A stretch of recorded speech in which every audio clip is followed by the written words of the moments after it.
Hey everybody, Windjake Hex here, doing a live draft commentary with the focus on helping new players. I'm going to do my best to try to talk about picks and go over some fundamentals so you can maybe learn something for free without going through a bunch of drafts and losing, and learning the expensive way, which is what most of us do.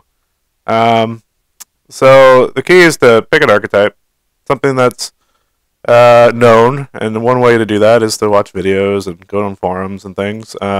An archetype is basically a theme or a playstyle that is supported from the set. So you'll see as you play more set 3, which is what we're in right now, that there'll be like things called like spiders or ramp, stuff like that. Those are all archetypes, and hopefully in this draft to be kind of clear on what an archetype is. Here it's between removal, which is very good. This is a removal that generates spiders, which is bonus. And this is a really good card on its own. I think I'm going to go with removal. I'll talk a little bit more about that once this pick is over. Basically, you need answers to your opponent's threats. And this is a removal that generates eggs that goes into your opponent's deck. Those eggs, if he draws them, turn into 1/1 unblockable spiders. So you have to have removal in any game of draft, predominantly. And this is an exceptional removal in that it generates added bonus. So now I'm thinking about my next pick. The best card in this pack is probably Sandstone Rumbler. Has a socketed major ability, and it gets +1/+1 if you use a minor ability. So it's a 6/3 plus a minor, or a 5/2 with a major. And as all the different sockets have varying different effects, and you can customize them. It's great. The problem is it doesn't really go with blood very well, but whereas Hatchery Broodguard is a good spider card, I may just pick it, though it's common, and I'll have a chance to pick more. And I don't know that Spiders is open, so I think I'm just going to go with Sandstone Rumbler. Things being open, basically, you want to be in shard combos that your opponents aren't, so that you have most access to cards, so you can make a good deck. So you're looking for signals. You're basically asking yourself, does it look like, am I being passed a lot of a certain shard type over and over and over again? If so, that shard type is probably open. Alright, so this is a really good card in a sack deck, which then I can keep Paraphagy, which means I wouldn't be playing Sandstone Rumbler, which isn't the end of the world. This is not really a late Death Mask Assailant, so it's not really a signal, but it'd definitely be a good pick with Sandstone Rumbler. If we end up going ramp, this is a great card generating value from your 5-drops. Being able to get free burn spells is pretty good. It's a good sideboard card. This is a decent later pick in sack in that, you know, every time a troop dies, this gets bigger, creates a big giant threat, can't be dealt with. Pretty awesome. This would be kind of a safe pick. The problem is I don't really know where I'm in yet, and I have a bunch of middling picks. I don't want to go into a third shard. It's almost guaranteed that I could not be playing up to 2 different cards, which makes me kind of sad. So I think I'm going to panic pick. Well, I will go into a third shard. That was a panic pick, but I was rewarded in that I'm going to make a guess that blood isn't open, and this is removal, and it combos into an archetype. Ramp, which is really good. And I said rewarded because I got one of the best 5-drops in ramp. Tempestuous Blade Master's Speed, Crush, and Steadfast on a 4/4. That's an elf. It has synergies with other elf cards. It's pretty awesome. It's a good card on its own. It's gone down in a value in my mind in that it just, whenever you're paying 5 mana for a 2/2, I mean, it's not good. That's not a good rate. It does give +5/+5 to another troop. But if you get milled, that thing goes away. Also, you don't know when that troop, you might draw the troop for the next 7 turns, so not very impactful. Whereas this card with speed, the second you play it, it's probably going to do damage. It's a good blocker. So anyway, maybe Paraphagy isn't going to make the deck. Now this is a good spider card, but we're going to say that ship sailed, because here is a great utility troop in that. It's a 2/2 for 2, which is a fine price. It's an elf, so it's probably going to have some synergies. And it's the 5-drop matter theme, which is a sub-theme of ramp. Ramp is basically you want to get a bunch of mana acceleration or shard acceleration so you can play big things before your opponent can and win that way. This is a card advantage, and you just need 2 drops, you know? So I'm pretty happy with that pick. The ramp colors are um, wild and ruby. So this is archetype drafting. I already know that ramp's a thing. I already know what shards they are. I already know what cards are good in that archetype. So I'm building. I'm already building a deck right now in pick 5. Right, that's the idea. Um, okay. Nothing's really jumping out on me here. This card's kind of cute if you ever play Ovo, because then you can revert it and then take your opponent's troop. It's really slow and clunky, but and yeah, that's about the only reason why it's bad. On its own, it's not very good because your opponent gets it back and it's slow to take effect. Don't have any good picks here. It could hate draft. I don't suggest hate drafting if you have a card that could possibly make your deck because the chances of actually running into that card are really low. So, um, so I don't know. There's nothing really I like. Deadeye Ripper, no, not so much. It's good in those constructed super aggro decks, but the only thing I could possibly be playing would be a Tree Guard. So I'm probably never gonna play a Tree Guard unless I'm playing a bunch of elves. There's just better stuff in other slots. Now spiders would have been okay because this gets back a lot of the removal that helps you stay alive in spiders and that prophecy. You pay something for 4, you get back action from your graveyard for 4. That's pretty sweet. This is like the nuts spider card in that you start doing damage with the spiders and then the spiders are milling, making more spiders. It's gross. But we're thinking more rampy elves. So Merry Minstrels is a fine pickup there. There's a ramp champion, but some of you that are brand new to the game, you're going to think he's awesome. He really is awesome for ramp strategies, but the problem is health total went down to 17, so it's pretty prohibitive, especially in draft. So yeah, it's just not really viable anymore. So I play the 22 health ramp into a 7/7 thing. That's the champion ability for 7/7 for 7. Good card advantage, big creature, awesome. Alright, so this is bad pack. It's like a Fell Cake. We might use it for ramp if that playing with fire or whatever wheels. We may play Fell Cake just to have something over 5. This is an interesting pack. We don't need to be all in on 5 drops yet.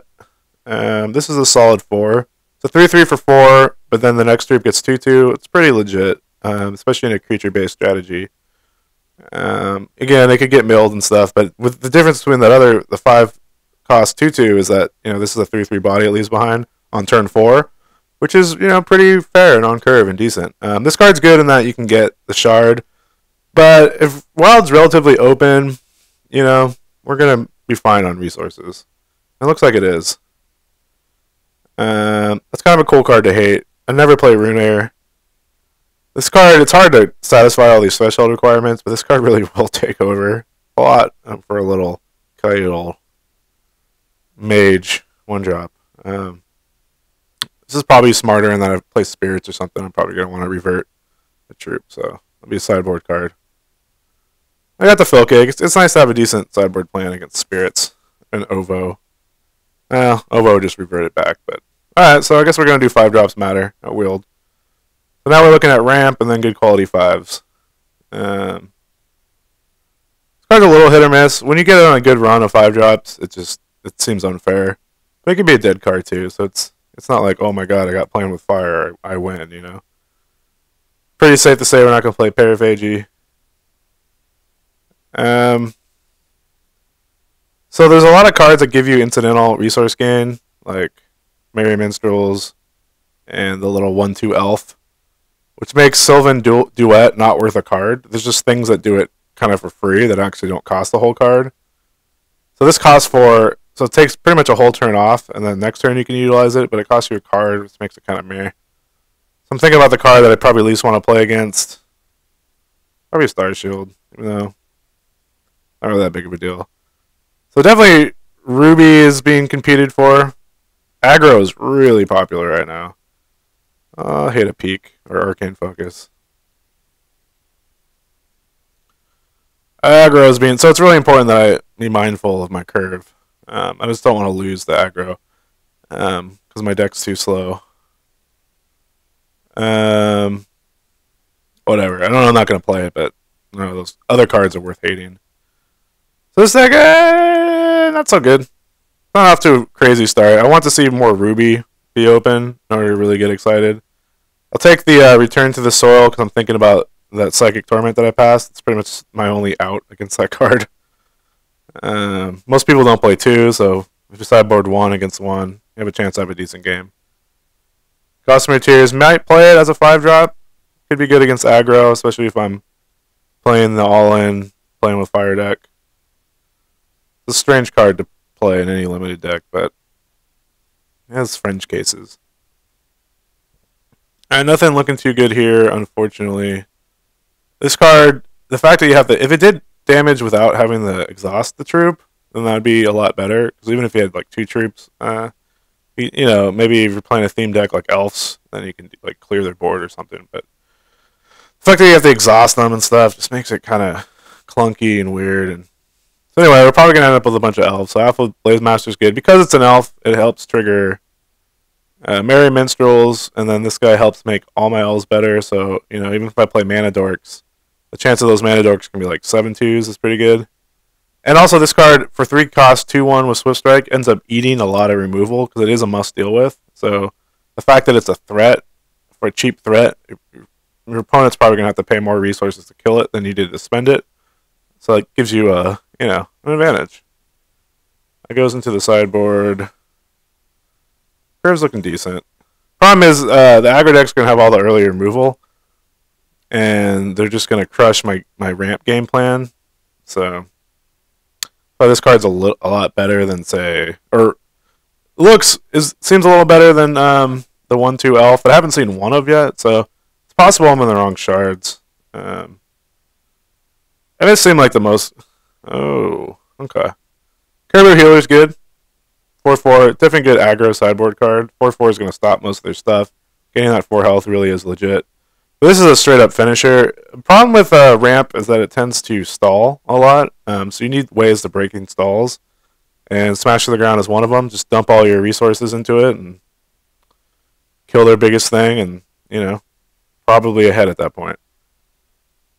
This card's more of a Winter Moon type strategy. Granted, I'm going to have some good targets, but a 1/1 for 1.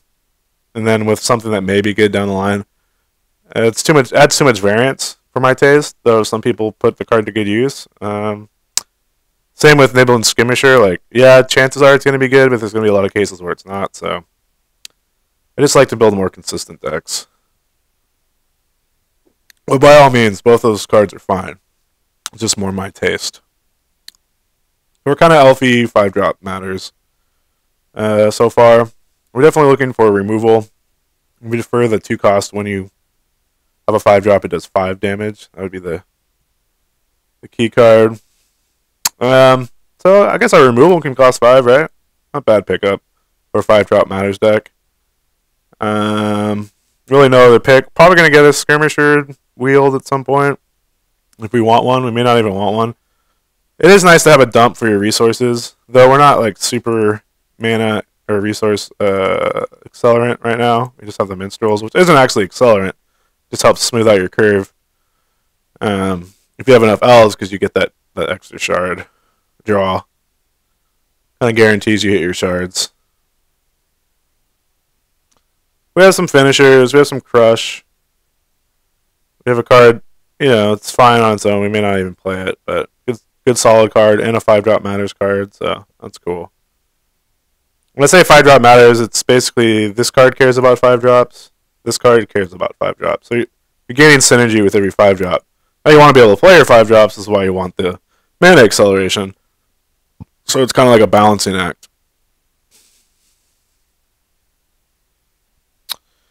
Wow. Okay, again, I'm probably going to pass. Well, Earthcaller. Okay, both these cards are great. I don't want to play against Earthcaller. I'm not going to hate it. I really need removal. And this is a 5-drop matters removal.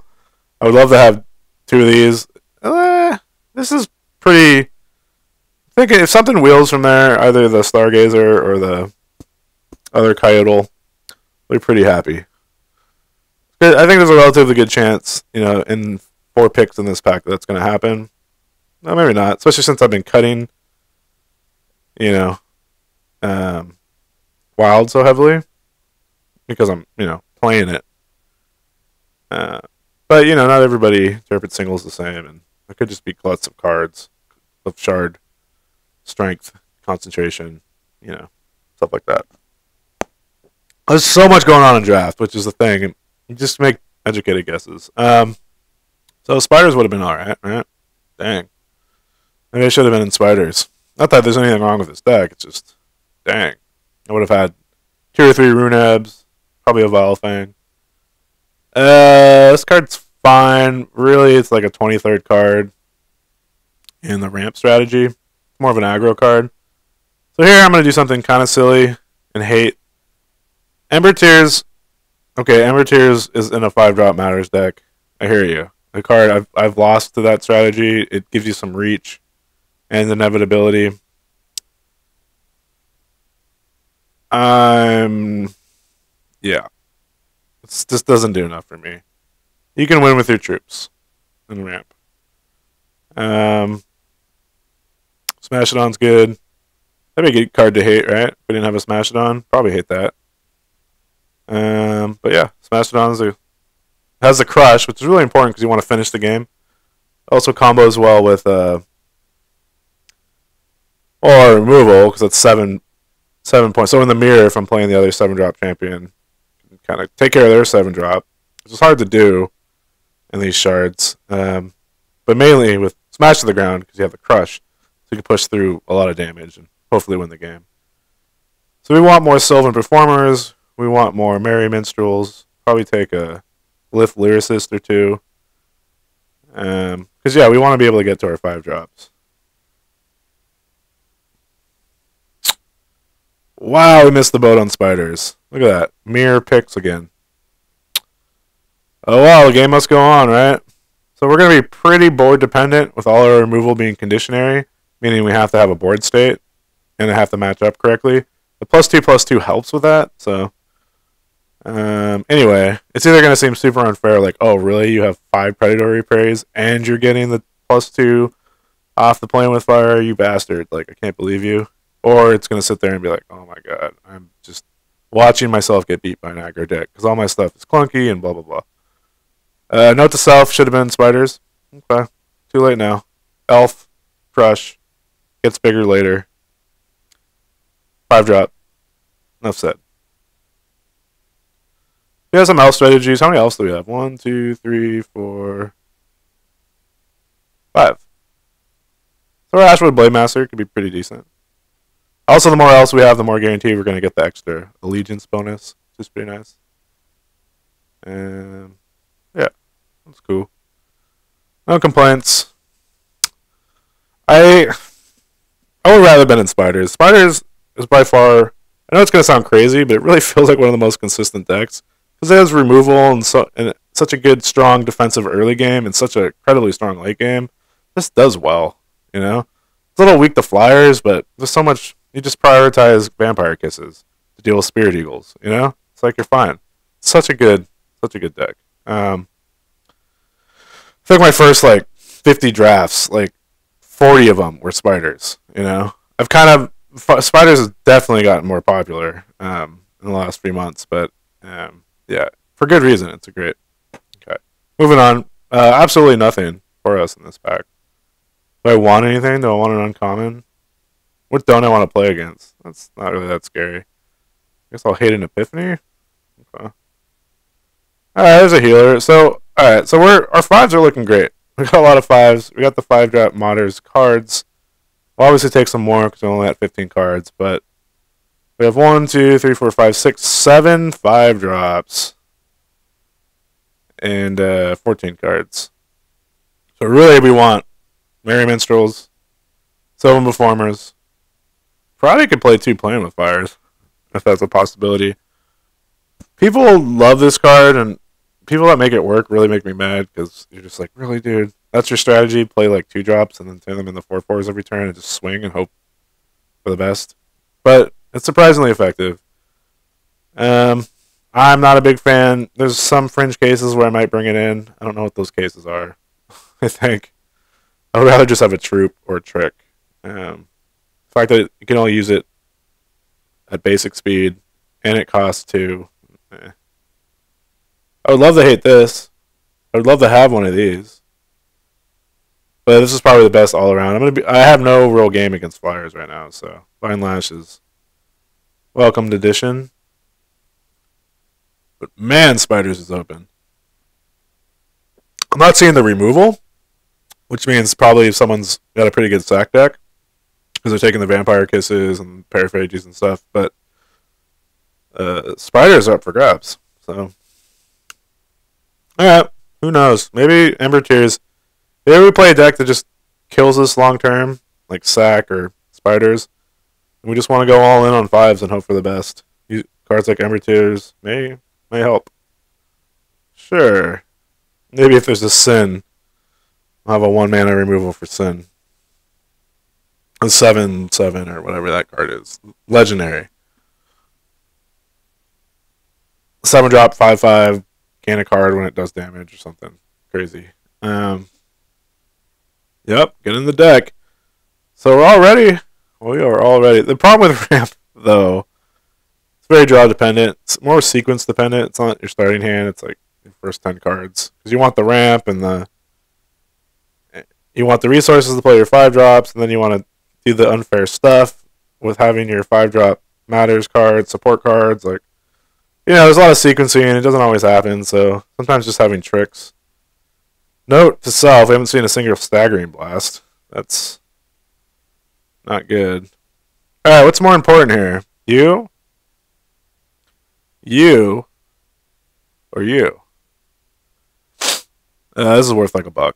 Kind of a cool problem.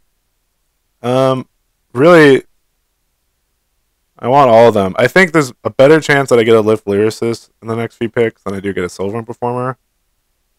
And so I'm going to go Sylvan Performer. Our deck doesn't just die if we don't get ramp. Oh, hopefully this wheels, because I might play 2 of them. This is a key card, right? Whenever you have a 5-drop in your hand, gain a resource. Sweet. Unlike Lift Lyricist, this is a 1/4 with Skyguard, so it actually is a troop that does stuff. Probably another Vine Lass. So if we remain weak to Flyers, we can always board in a couple of Vine Lasses, game 2 or something. This will probably will too. I don't know if I want to double up on these, probably. But yeah, if all my 0 to 3 drops are support 5-drop matters cards, they're pretty good. Which means we might even be able to cut Nightly Sky Gazer, which I probably don't want to do, but anyway, just thinking out loud. Alright, nothing in this pack. That's depressing. Lullaby is an interesting concept. It's a good sideboard card, actually. I may just pick it up here. I don't want to waste the 2-drop for Red Fur. 2 of these, 1 of these. Our early game is okay. Obviously, you don't want to trade these off, but sometimes they're just a 2/2 for 2. I'll take a Lullaby. Maybe this would be good. No, it's more of an aggro card. I don't know. This card is, if I had more Staggering Blast, seriously, where are the Staggering Blasts? It means the 5 aggro decks I'm going to run into, they're all competing over Staggering Blast. I haven't seen one, so that's crazy. Maybe the Spider guy is hating them. I don't know, but it's common. I should see 1, or 2, or 5. It's just an inordinate amount of Staggering Blast, as in none. Make this a 3/3 for 3. It's a little too ambitious. I'd rather keep him at 5s. 7's a little too much. Not really a thing. Yeah, I'll play a 3/3 for 3. Curve consistency. So what? So maybe I should have. The the Dwarf that pings is a good sideboard card. I was gonna say we're weak on removal, but we're not. I'm gonna say 5-drop matters. 3 of our 5s are in removal, so we just need to make sure we can get Caribou Healer or one of our actual big troops, one of these guys, the Stick. I don't want to play him. It's double threshold, 6. Only 4 toughness. It could be a finisher, and then it has haste, and rage, but Alright, now we're talking. 2 of these is pretty essential. These can also trigger a 5-drop too. God, more Spider. Okay. Anyway, moving on. Smash to the ground. Awesome. May not play the Relic. May not play actually just going to take you out. I think I have plenty of 5s. I just got to make sure, if I'm going to play this many troop-dependent cards, I need to make sure I'm in the 15s and 16s as far as troops, at least. 1, 2, 3, 4, 5, 6, 7, 8, 9, 10, 11, 11. Yeah, so we're having a troop conflict. We have enough removal, so I guess we're just picking troops from here on out. Can I get a Merry Minstrels? Can I get a Lift Lyricist? I mean, a Ruby is not that good. Ruby is very, very heavily drafted right now.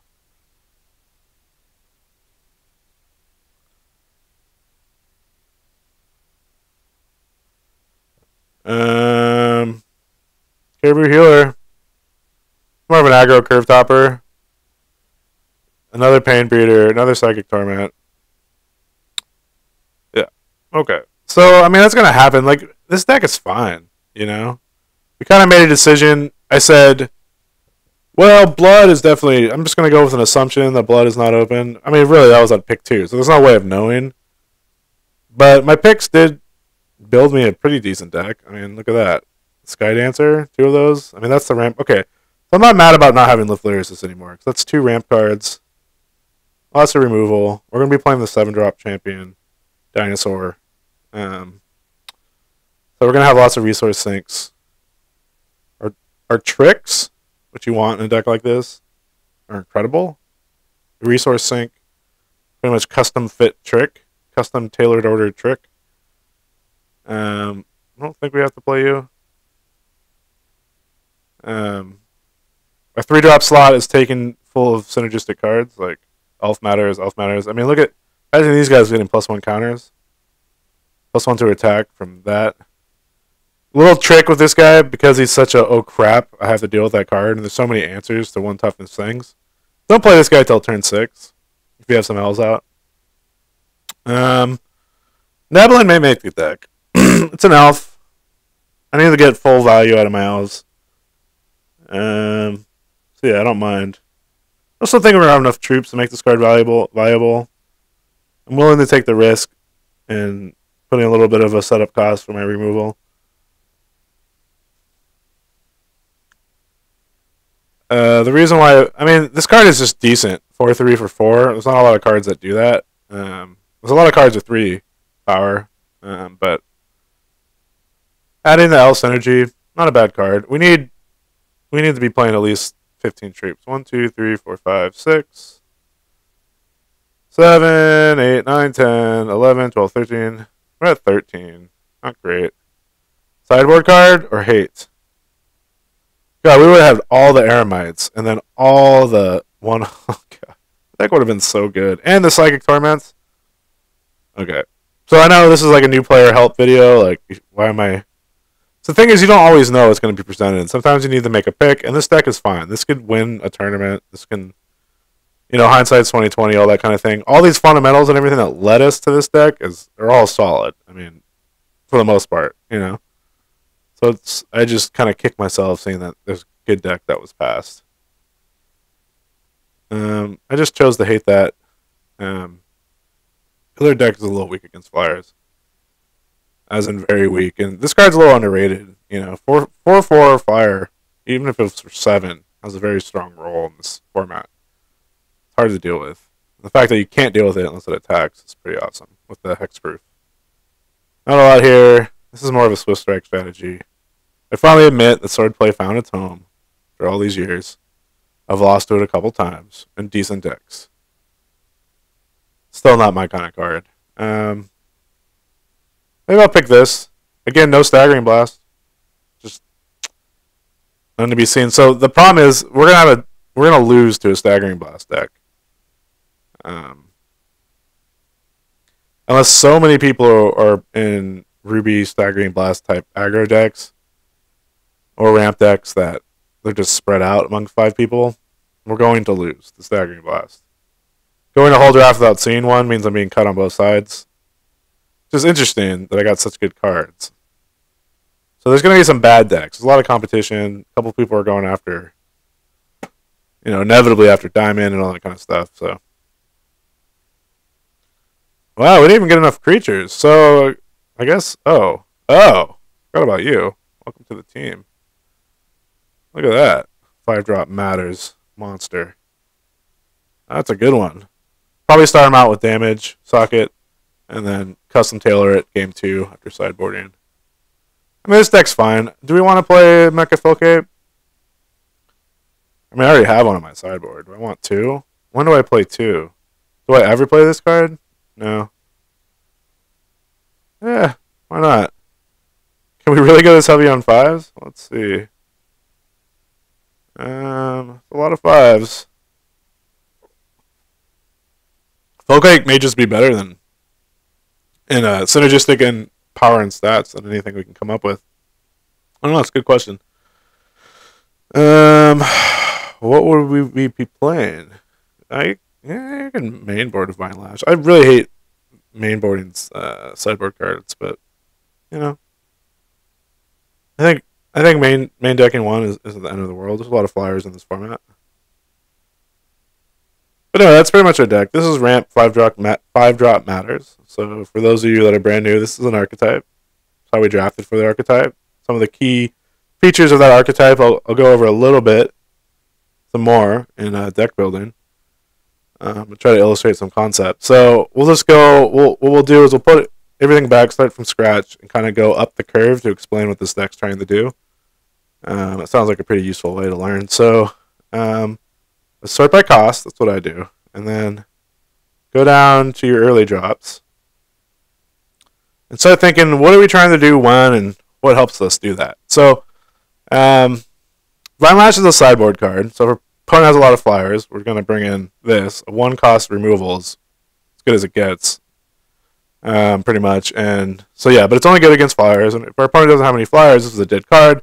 Dead cards are bad. Fiery Indignation is a 2-cost, do 2 damage at basic action, which isn't great, but it's removal. But if you have 5 drops, it does a total of 5 damage, which is excellent. So, and we're playing a 5-drop matters deck, so obviously this is good. Lullaby will prevent damage for a turn, and then really why you're playing this card is because it reverts. So if your opponent does some big broken thing, like sacks all his stuff and makes like a bunch of 5/5s, and with the cards that do that, and he's like, cool, I win, and then he swings, you lullaby him, you undo all his hard work, and get a free swing, or probably an open board to attack into the next turn. So that card's really tricky and cool. It's a sideboard card for the same reason, though, because it just doesn't do enough on its own, in my opinion. Okay, this is an elf. It's a 2/2 for 2. You need early cards in your deck to, have consistency against all the decks. Have things to trade off and do things and attack and all that. The fact that it says when you play a 5-cost or greater, you get to draw a card, that's great. And it's an elf, so, cares about this guy and stuff. So, yeah, we're going to play 2 of those because we need them in our curve, and they synergize with our basic strategy. This card's good because he busts elves. We have a lot of elves.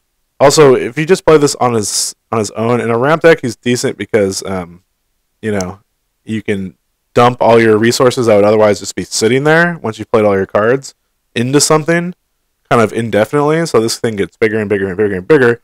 There are a lot of answers to 1 toughness cards, but so the key to this guy is kind of to play him later. I found in a top decking war is pretty incredible. In a game of attrition, being able to pump all your little mana dorks to make them threats is huge. This card is a good big swing, but you have to be strategic about it because just a 2/1 Swift Strike for 3 isn't that great. And so you want to cast him and be able to use his ability the same turn, preferably. Whenever you play a card that costs 5 or greater, this deals 2 damage to target champion or troop. So getting a free burn spell is incredibly powerful. It's not really worth a card in general unless your deck is built around 5 drops. That way this card becomes kind of broken. So again, variance, you're not always going to get it when you need it, and yeah, can make you sad. But a ramp is prone to variance. Maybe not as much as spiders per se, but you get a bad sequence of plays and you're under pressure from an aggro deck, it's pretty miserable. That's why Cressida was so great, because then, you could fix your you could get to your 5-drop pretty consistently, like turn 3. Just not viable anymore because of 7 cost or the nerf to health. Merry Minstrels 2/3 for 3 Elf Legions. Playing a lot of elves. This can receive the elf benefits. It can fix our curve by giving us a shard. Also, this card's great. You just want as much resources as you can get when you're playing the champion. That is 5 charges, get a 7/7 dinosaur for 7. Like, that's just a huge gain. But it's 7 resources. So this supports our champion, supports our theme. This card is just incredible. It's a 1/4 for 3 elf, supports our theme, supports our ramp theme, supports our elf theme, and supports our kind of suck against flyers theme. There's a lot of like the 3/2s and the spirits and all that sort of stuff that this card does a pretty good job. The fact that we have them in doubles, which means we're probably more likely to block with them. Obviously, you want this card to stay alive, so sometimes blocking with it's a little scary. But anyway, this is a very synergistic card. This is my point. Doubling Tree Guard, we're going to say maybe. It's definitely our 23rd card, meaning that we don't know. We'd rather play it if we don't have to. Just vanilla. But it is an elf. Okay, so a 3/3 for 4 isn't great, but it's serviceable. Give your next troop 2/2. A lot of good targets to get 2/2. Pretty good card. Throw it in there. Moving up the chain. Elf, Crush, gets mana sink, meaning that late in the game we could pay 7 to make this bigger. Crush, this card's great for all those reasons, but Crush is incredibly important in this deck because, I forgot, I overlooked one of my favorite cards. We're going to be playing 2 Smash to the Grounds. So again, as mentioned earlier, these type of decks tend to stall out because you're just playing a bunch of tough stuff that just kind of sits there and get chump blocked or double blocked or whatever. You don't have profitable attacks. Smash to the Ground changes that. Just being able to make your when I say custom tailor, it's not like a card that's fixed that says 2/2 for 2. This card is just as much resources as you want. And this deck is going to be hopefully generating an abundance of resources. And not using those resources is a bit of a, inefficiency. So having what we call mana sinks, resource sinks, is very important. Okay, moving up. So, this card's great in that, a 6/3 for 5 is okay. It's a 5-drop. 5 drops matter. I don't want to go, just for interest of time, I don't want to go through every iteration of these combos, but you want to give them a minor ability, or you want your major ability, or a good reason to use your major ability, because you really want that +1/+1. But in this kind of deck, what I've noticed over time is that you're playing against so many Ruby or wild-based strategies. They're just both very deep and easy to draft kind of concepts that they're really popular. So oftentimes, oftentimes I'll find myself wanting to pick this one, which is this can't be blocked except by artifact troops or cards that share shard with it. I mean, come on, a 6/3 unblockable? That sounds like a huge threat, right? But a 6/3 that can be blocked with their opponents playing Ruby or an artifact isn't that great. It's just going to trade off with like a 2 or 3 drop or something, right? So what I like to do is game 1 play the major ability, which means we're going to take a hit on it. You're not going to get that +1/+1 bonus, but when this enters play, it does 5 damage. The reason why this is good, because it's 5-drop matter deck, we're playing, it's going to do something. It's going to do 5 damage to your opponent and leave a 5/2 behind. That's a pretty good deal for 5 resources.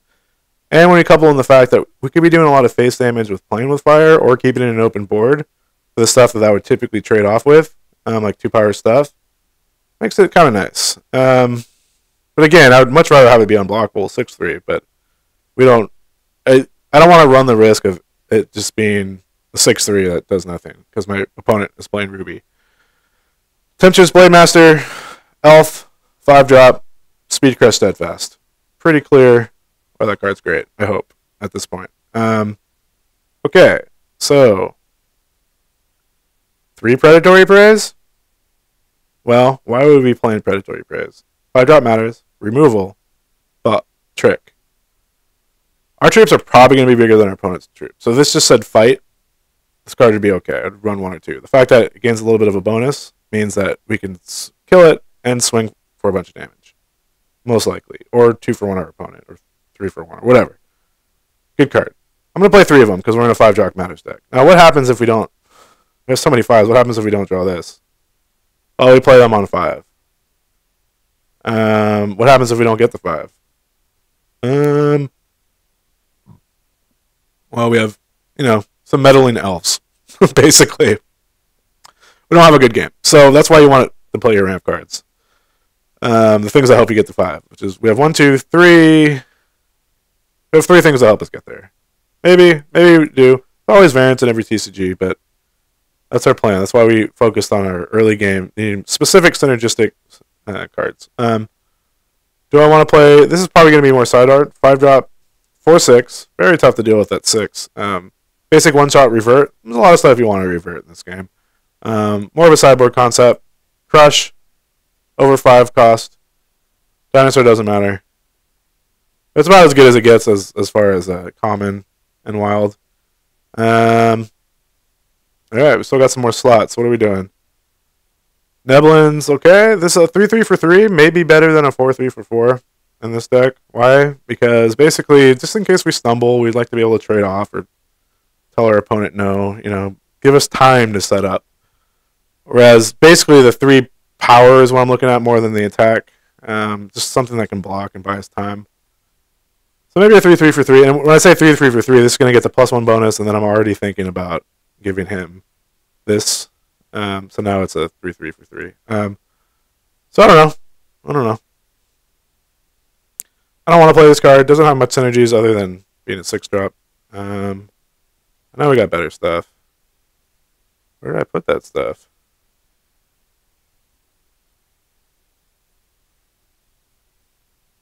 I just thought Oh, the healers. Where are my Centaur healers? There you are. Okay, fine. This is probably one of my least favorite 5-drops in Wild, but getting that 4 health is pretty nice. And if you can make a game go long, start dropping dinosaurs. And we're probably going to get hit pretty hard with Staggering Blast, so if our opponent uses them impatiently before he has lethal, we may be able to come back into the game. Unless they just have like 5, which is I'm legitimately worried about in this draft. Okay, so that's 20.